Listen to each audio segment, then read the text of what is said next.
The Bhatia family, originally known as the Chundawat family, resided in a two-story house in Santnagar, Burari for nearly 20 years after moving from their hometown in Tohana, Haryana. This Indian family was well recognized in the neighborhood by their grocery store and plywood business run in the area. The family comprised Narayani Devi, the 80-year-old matriarch, her children Pratibha, Bhavnesh, also known as Bupnesh, and Lalit, along with their extended family members including spouses and children.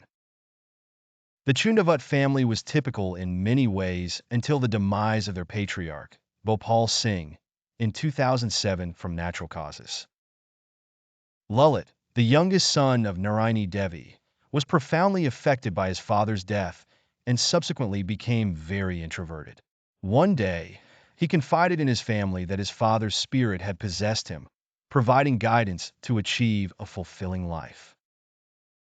Since then, Lalit, along with his nieces Priyanka and Neetu, began maintaining diaries filled with alleged instructions from his late father.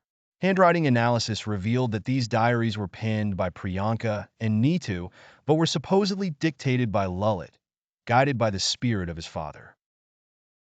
It was believed that Lalit orchestrated the family's fate by convincing them of his supernatural encounter. Early on July 1, 2018, around 7:15 a.m., a neighbor named Gurcharan Singh, who often went on morning walks with one of the deceased, approached the Chundawat residence. He noted the absence of Lalit Chundawat from the morning walk and was concerned that the family shops had not opened yet, as they typically open between 5 o'clock and 5:30 a.m. He then found the door to the house ajar and discovered the haunting scene inside. 10 family members, including Lalit, were found hanging. Alarmed by the grim sight, Gurucharan immediately alerted the nearby residents and called the police.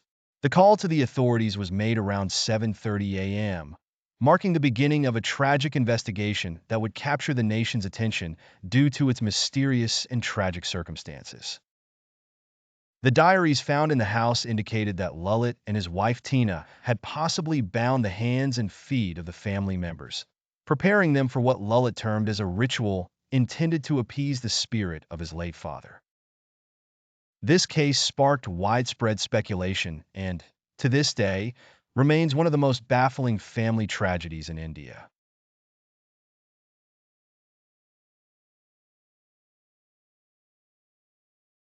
In the quiet neighborhood of Burari, a shocking discovery left an indelible mark on both the community and investigators. 10 members of the Chundawat family were found hanging in the courtyard of their two-story home. The scene was a chilling tableau.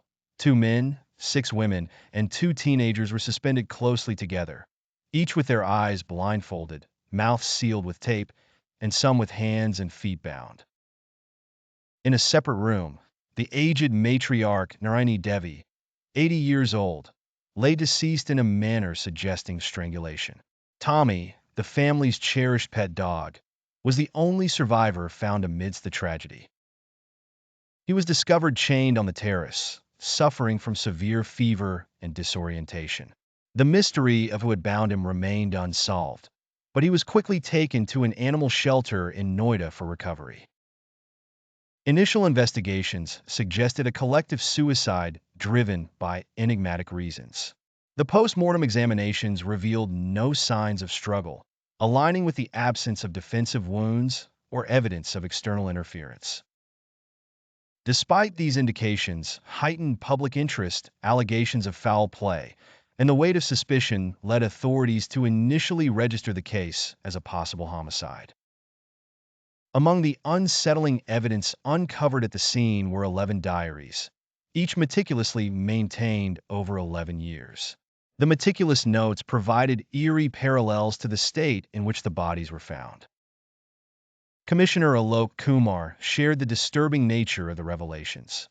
We discovered handwritten notes detailing exactly how the hands and feet were to be secured, eerily matching the fate that befell the family. The scripts described the methodical approach to the tragic culmination, specifying the arrangement of bodies in groups of 3, consistent with how the family members were found. It detailed covering of faces, sealing of mouths with tape, and insertion of cotton in ears, all aspects faithfully executed.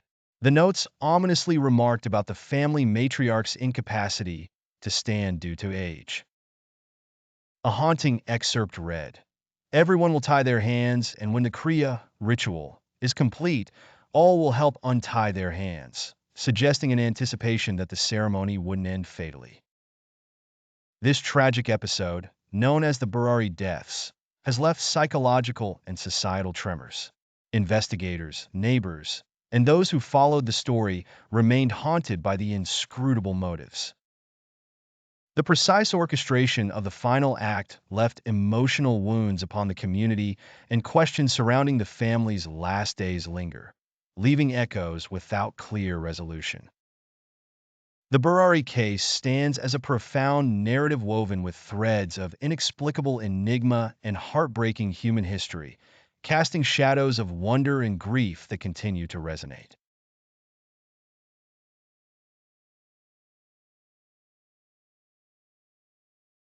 Lalit, the influential yet enigmatic figure of the household, was at the core of what the crime branch and psychologists alike perceived as a tragic event rooted in delusion and manipulation. The distressing saga unfolded with Priyanka, daughter of Pratibha, and Neetu, the eldest daughter of Bhuvnesh, identified through handwriting analysis as the authors of certain sinister journals. These manuscripts were believed to have been dictated by Lalit, who claimed to have communed with the spirit of his deceased father. It was Lalit who wielded significant influence over the family, pulling multiple generations into the vortex of his delusion. Lalit told the family that his father's spirit had entered his body, encouraging them to partake in a ceremonial event that he alleged would invite protection and prosperity from the spirit world. Tragically, this event morphed into what some considered a morbid ritual of self-destruction. The collective fate that befell 3 generations of his family led investigators to initially suspect a massive orchestrated suicide under the manipulative pretense of spiritual salvation. Lalit's proposition was that his father's spirit would manifest itself to rescue them during this ritual, leading the family into blissful compliance and, sadly, their ultimate demise. Psychologists posited that the family could have experienced shared psychotic disorder or folie à deux, following Lalit's beliefs blindly. Lalit himself might have been engulfed by delusional disorder, perpetuating a narrative where the line between reality and illusion blurred irrevocably. However, amidst these interpretations lies the counterpoint of the eldest brother, residing in Rajasthan, who vociferously argued against the idea of it being a mass suicide. He suspected a meticulously crafted murder plot instead. His belief was that if Lalit and his wife Tina were indeed the orchestrators, their hands should have been freed, not bound, which cast doubt upon the prevalent narrative.